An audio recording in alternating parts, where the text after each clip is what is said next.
함께 읽어본 오늘 본문의 말씀을 보게 되면 발람이라고 하는 한 인물이 등장하고 있습니다. 이 발람은 그 당시에 유명한 점쟁이로 알려졌던 것 같습니다. 뿐만 아니라 이 발람은 하나님의 뜻이 무엇인지 잘 알고 있었던 인물 같습니다. 당시 모압 발락이 보낸 모압 사절단이 왔을 때 발람은 이스라엘 백성들을 저주해도 되는지 그 여부를 하나님께 물어볼 정도라고 한다면 지금 발람이라고 하는 사람은 하나님에 관해서 어느 정도 이미 알고 있었던 인물 같습니다. 그렇다고 해서 발람이 하나님을 믿었던 것은 아닌 것 같습니다. 발람이 하나님께 이스라엘 백성들을 저주해도 되는지를 물었을 때 하나님의 답변은 안 된다 라는 분명한 답을 주었습니다. 그러나 발람은 모압 왕이 제시한 제물에 그만 눈이 멀어서 잘못된 선택을 하고 말았습니다. 이처럼 발람은 하나님의 뜻을 알고 있었지만 자신의 욕심을 추구하기에만 급급한 인물이었습니다.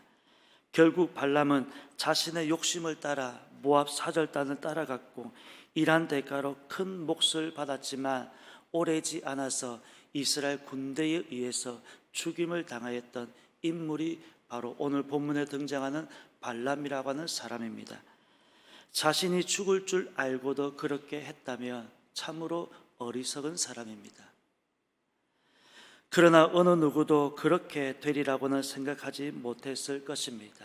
당장 눈앞에 놓인 물질과 명예 때문에 자신의 앞날을 내다보지 못하는 것입니다. 물론 자신은 영원할 것이다, 영원히 살 것처럼 그렇게 하지만 세상에는 영원한 것은 없습니다. 한 치 앞도 내다볼 수 없는 게 우리 인생길이라고 그렇게 이야기하고 있습니다. 아침에 밥을 먹고 학교 다녀오겠습니다, 혹은 직장을 다녀오겠습니다 라고 나갔다가 돌아오지 못하는 일들, 그런 경험들을 우리는 주변에서 심심치 않게 볼 수가 있습니다. 오늘날 우리도 발람과 같은 잘못을 곧장 저지르곤 합니다. 하나님의 뜻이 무엇인지 분명히 밝히고 있음에도 불구하고 결국은 자신의 욕심 때문에 하나님의 뜻은 안중에도 없더라고 하는 것입니다. 결국 하나님의 뜻과 자신 사이에서 갈등하고 있는 우리의 모습이지만 거기에 하나님의 뜻이 아니라 자신의 생각을 한 발자국만 더 앞세우게 되면 하나님의 뜻은 사라지고 자신의 욕심을 앞세우는 그런 모습을 볼 수가 있습니다.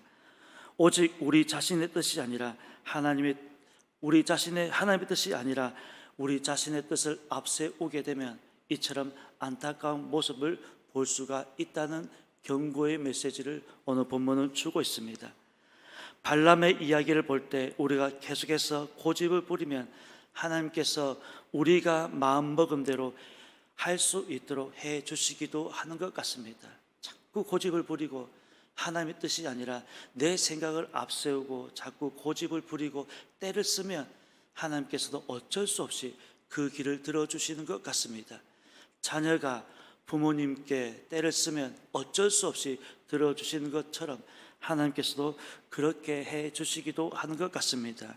그러나 얼마 지나지 않아 그 길은 땅을 치고 후회하는 길이 대부분이라고 하는 사실입니다. 기억해야 하는 것은 하나님의 뜻이 가장 선하고 좋은 길이라고 하는 사실을 항상 우리 마음의 염두에 두고 있어야 하는 것입니다.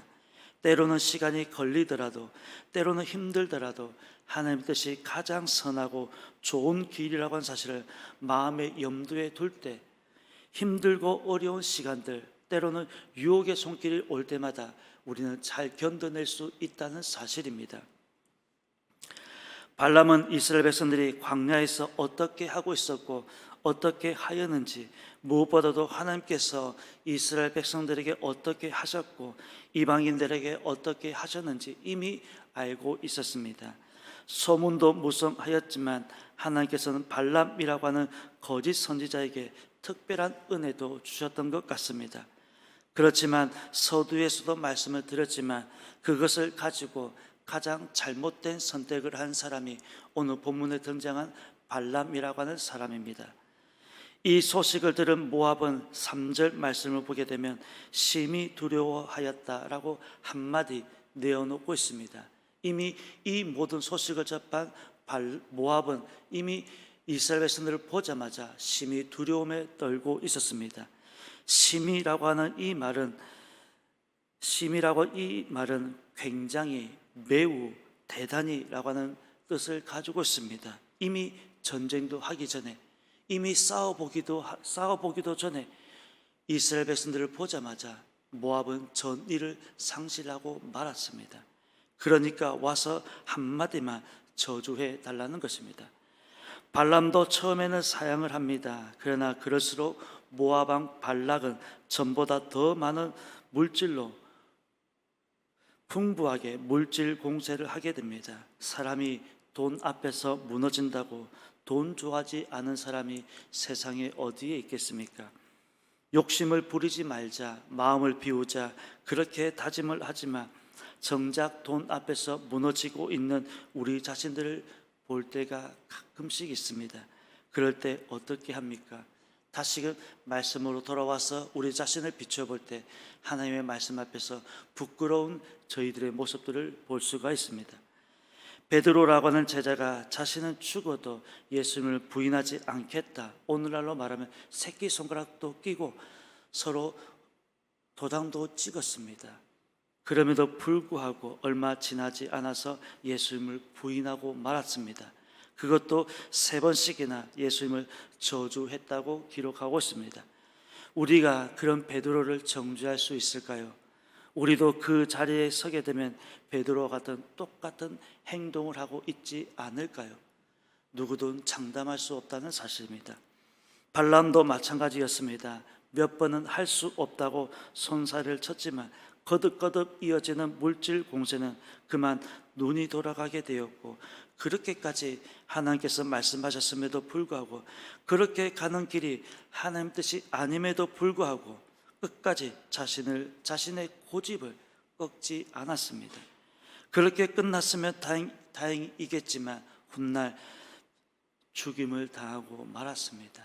그의 인생길이 비참하게 끝나고 말았다는 것입니다. 세상은 끊임없는 유혹입니다. 끝났다고 안심할 때 어느 순간 또 다른 유혹이 우리 앞에 서 있습니다. 우리가 천국에 갈 때까지 이 상황은 어쩔 수 없는 상황 같습니다. 그럴 때 그러한 유혹을 이길 수 있는 길은 믿음밖에 없다는 사실을 이미 우리는 잘 알고 있습니다. 믿음으로 이겨낼 수밖에 없다는 사실, 그 길밖에, 오늘 우리의 길에서 그 길밖에 없다는 사실입니다.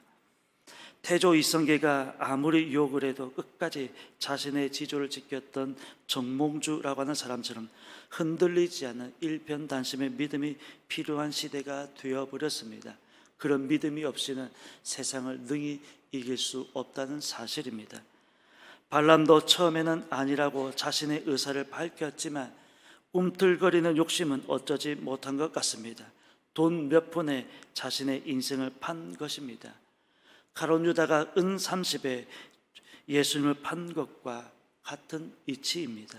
돈 몇 푼 더 욕심을 부리다가 얼마 안 지나서 자신의 목숨을 내놓아야 했다면 바로 이 사람이 어리석은 사람인 것입니다. 그래서 성경은 이 발람을 향해서 이렇게 한마디 우리에게 전해주고 있습니다. 발람의 어그러진 길, 이렇게 가는 길을 일컬어서 한마디로 발람의 어그러진 길이다 라고 말씀하고 있습니다. 유다서 1장 11절 말씀입니다. 화 있을진저 이 사람들이여 가인의 길에 행하였으며 삭을 위하여 발람의 어그러진 길로 갔으며 고라의 폐역을 따라 멸망을 받았도다 라고 유다서 1장 11절을 말씀하고 있습니다. 한마디로 발람은 어그러진 길로 걸어갔다라는 말씀입니다. 즉 이탈했다는 것입니다. 지금 하나님의 뜻이 아니라 정도에서 벗어났다라고 말씀하고 있습니다. 뻔히 잘못인 줄 알면서 그 길로 걸어갔다라고 하는 것입니다. 바로 이런 길을 일컬어서 어그러진 길, 잘못된 길이라고 말씀하고 있습니다. 우리라고 해서 장담할 수 없습니다. 믿음을 지키기가 그만큼 어려운 시대가 되었습니다. 그럼에도 불구하고 믿음을 지키는 삶이 되어야 한다는 것을 말씀하고 있습니다. 그래서 다니엘이라고 하는 사람이 더 위대해 보이는 것입니다. 믿음을 위해서는 자신의 목숨을 담보로 내어놓는다는 것입니다. 끝까지 한번 결심한 것은 뜻을 돌이키지 않는다는 것입니다. 어떠한 유혹에도 자신의 뜻을 굽히지 않는다라고 하는 것이 다니엘의 믿음이었습니다. 우리 앞에는 늘 두 가지 길밖에 없습니다. 많은 길이 있는 것처럼 보이지만 실상은 두 가지 길입니다. 하나는 생명으로 인도하는 길이고 다른 하나는 사망으로 인도하는 길입니다. 생명으로 인도하는 길에서 중요한 것은 믿음이라고 하는 것을 우리는 결코 잊어서는 안 될 것입니다. 그래야 오늘 하루도 이 믿음의 길에서 승리하는 저와 여러분들의 모습이 되었으면 좋겠습니다. 정도를 걷는 길입니다. 정도에서 벗어나지 않는 것입니다. 오늘 하루도 흔들리지 않는 믿음, 끊임없이 우리를 미혹하는 손길들이 많겠지만 흔들리지 않는 믿음으로 오늘 하루도 승리하는 저와 여러분의 삶이 되시기를 예수님의 이름으로 축원합니다. 기도드리겠습니다. 하나님, 은혜를 감사드립니다. 오늘 본문은 발람이라고 하는 어리석은 자의 삶을 보여주고 있습니다. 결국 돈 앞에서 자신을 팔아버린 이 발람을 향해서 성경은 어그러진 길 정도에서 벗어났다고 우리에게 가르쳐 주고 있습니다. 오늘 세상은 우리를 미혹하고 있고 유혹하고 있습니다. 다양한 방법으로 우리를 미혹하고 있습니다. 오늘 이 세상에서 승리하고 이길 수 있는 길은 오직 믿음, 말씀밖에 없음을 우리가 다시 한번 명심하게 도와주옵시고 발람처럼 어리석은 자의 길을 걷지 않는 우리의 삶이 될 수 있도록 인도하여 주옵소서. 그래야 오늘도 믿음으로 승리하며 살아가는 저희들의 삶이 되게 하여 주옵소서. 오늘 새벽에도 귀한 찬양을 올려드린 천사 창대 창도 기억하여 주옵시고 날마다 하나님을 찬양하기에 부족함이 없도록 목소리도 또한 삶도 늘 지켜 주옵소서. 특별히 저희 담임 목사님에서 늘 기도하고 있습니다. 온 성도들이 한 마음과 한 뜻이 되어서 합심하여 기도하고 있사오니 저희 담임 목사의 건강 반드시 회복시켜 주옵시고 빠른 시간 안에 회복이 되어서 하나님 앞에 또 돌아올 수 있도록 은혜도 더하여 주옵시고 이전보다 더 담대하게 하나님의 말씀을 선포할 수 있도록 은혜 베풀어 주옵소서. 우리 사모님과 또한 병간호 중에 있는 우리 장경신 집사님, 하나님께서 늘 건강 상하지 않도록 늘 지켜 주옵시고 우리 담임 목사님 가정 가운데도 하나님의 은혜가 흘러넘칠 수 있도록 도와주옵소서. 무엇보다 우리 환우분들 가운데도 함께하여 주옵소서. 오늘도 많은 환우분들이 하나님께 부르짖고 있습니다. 그 부르짖음의 기도 가운데 함께하여 주옵시고 우리 하나님 응답하여 주옵소서. 반드시 고쳐주옵시고 치료하여 주옵시고 은혜가 흘러넘치게 하나님께서 도와주옵소서. 감사드리며 예수님의 이름으로 기도드립니다. 아멘.